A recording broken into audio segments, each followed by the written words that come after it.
Akibat cuaca hujan mengakibatkan jalan berlumpur, sehingga truk bermuatan koral untuk pembangunan uruk jalan TMMD terjebak di lumpur. Akses jalan menuju Desa Ngerancang ditutup sementara.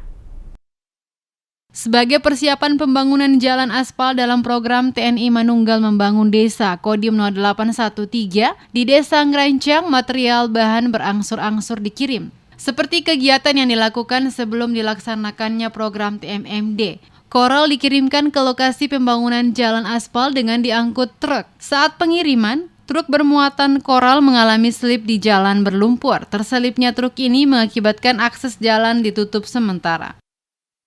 Ya, memang sementara kita tutup karena ada kendala di sini untuk mobil pemuat koral ini untuk perbaikan jalan ini mengalami slip.